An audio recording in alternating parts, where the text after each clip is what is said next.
Hello viewers, आज हम करेंगे एनसीईआरटी एग्जाम्पलर क्लास 10 एक्सरसाइज 8.1 के लास्ट के 2 questions, that is question number 14 and 15, right. तो सबसे पहले क्वेश्चन नंबर 14 देखते हैं। Sine 45 degree plus theta minus cos 45 degree minus theta is equals to 2 cos theta 0, 2 sine theta and 1। अब देखिए, ये वाले क्वेश्चन करने से पहले थोड़ा सा डिस्कस करते हैं कि यहाँ पर sine 45 degree plus theta and cos 45 degree minus theta, 45 degree, जबकि साइन 45 डिग्री की हमें वैल्यू पता होती है 1/√2 और कॉस 45 डिग्री की भी वैल्यू अगर हमें पता होती है 1/√2, लेकिन उसके बावजूद भी हम वैल्यूज पुट करके इसका आंसर नहीं निकाल सकते, क्योंकि देखिए साइन थीटा, जब हम ये ब्रैकेट ओपन करेंगे sine 45 degree plus sine theta, तो साइन थीटा की जगह क्या वैल्यू पुट करेंगे।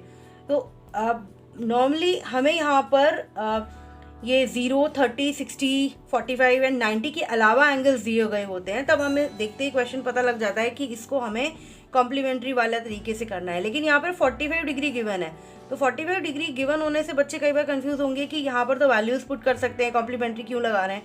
लेकिन यहाँ पर ध्यान दीजिए कि 45 प्लस 45 कॉम्प्लीमेंट्री बन रहा है यहाँ पे, राइट। सपोज यहाँ पर भी कोई वैल्यू अगर गिवन होती, like sine 45 degree plus 30 degree, इस तरीके से हमें इसकी वैल्यू निकालनी होती है, तो हम इजीली यहाँ पर ओपन करके कर सकते हैं कि पहले sine 45 degree plus sine 30 degree, तो यहाँ पे साइन 45 की वैल्यू पुट कर दें, यहाँ साइन 30 की वैल्यू पुट कर दें, तो हमारा आंसर आ जाएगा।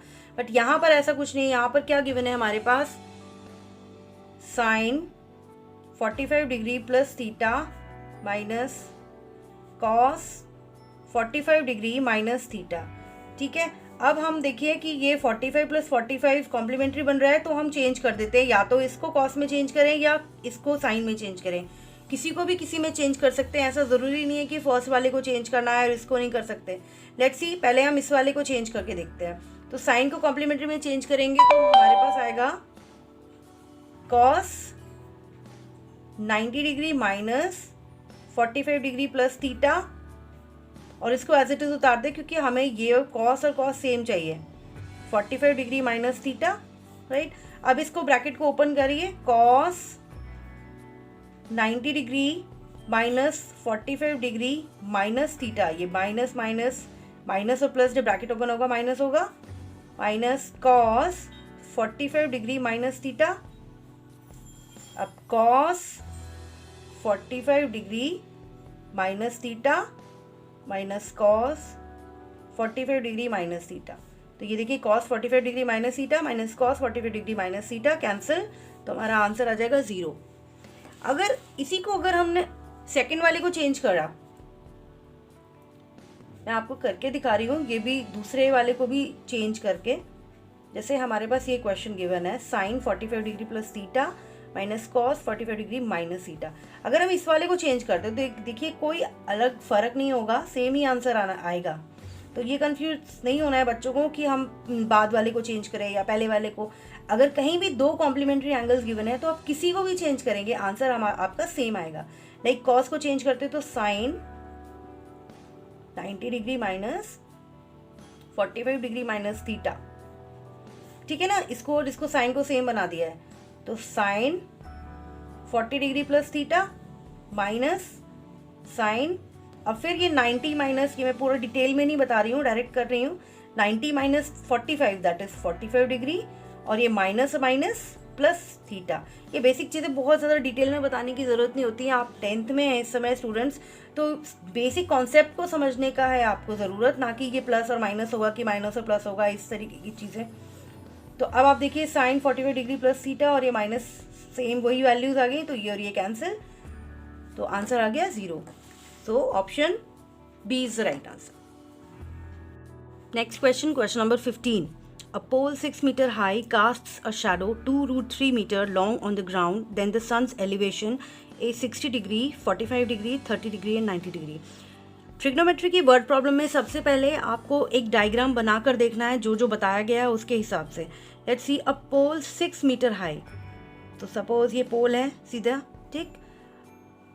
कास्ट्स अ शैडो 2√3, शैडो इस तरह से बन रही है, तो ये 6 मीटर, ये 2√3 मीटर, ये हम रफ वर्क बना रहे हैं, ठीक है। लॉन्ग ऑन द ग्राउंड, तो हमें फाइंड क्या करना है, सन्स एलिवेशन, हमें ये फाइंड करना है थीटा, ठीक है ना, ये एंगल फाइंड करना है, हाइपोटेन्यूज वगैरह फाइंड नहीं करना है। हाइपोटेन्यूज तो आप डायरेक्ट पाइथागोरस थ्योरम से फाइंड कर सकते हैं। जब हमें एंगल फाइंड करना है तो हमें ये देखना होता है कि थीटा जो भी हमें लेंथ गिवन है वो कौन सा रेशियो बना रही है, लाइक ये परपेंडिकुलर और बेस बना रही है, ठीक है। परपेंडिकुलर और बेस हमें कौन से एंगल में मिल जाता है, टैन थीटा में मिलता है और कॉट में भी मिल जाता है, कॉट थीटा में बेस अपॉन परपेंडिकुलर मिलता है।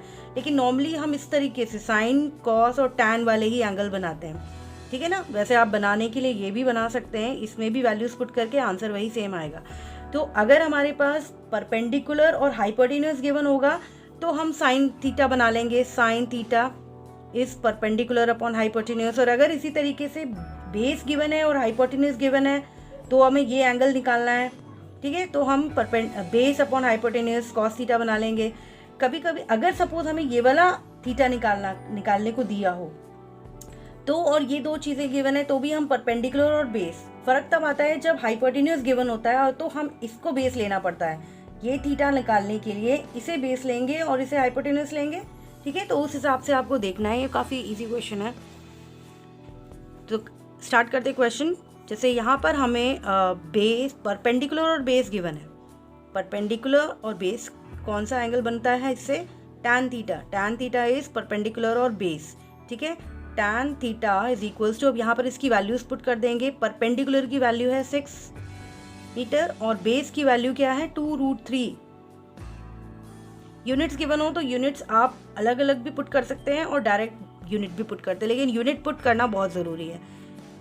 अगर आप सॉल्यूशन करते टाइम नहीं पुट कर रहे हैं कोई बात नहीं, तो एंड में जब आंसर आता है तब आपको यूनिट पुट करना बहुत ज़रूरी है, चाहे वो मीटर में हो, सेंटीमीटर में हो, चाहे कुछ भी गिवन नहीं हो, सिर्फ यूनिट्स अगर क्वेश्चन में है तो यूनिट्स पुट करना है, ठीक है। अब इसको सॉल्व कर लेते हैं। Tan theta is equals to, जैसे ये कैंसिल हो जाएगा, बहुत बेसिक सा है ये, और √3, तो आंसर हमारा क्या, √3, ठीक। अब टैन थीटा, यहाँ पर √3 कौन सा वाला टैन का एंगल है वो हमें लिखना है। तो टैन 60 डिग्री होता है √3, तो इसलिए हमने यहाँ पर टैन 60 डिग्री लिख रही है। अब इसको हम कंपेयर कर सकते हैं, tan theta is equal to tan 60 degree, तो theta is equals to 60 degree. Okay, so option number A is the right answer. Thanks for learning मेरे साथ मैथ्स।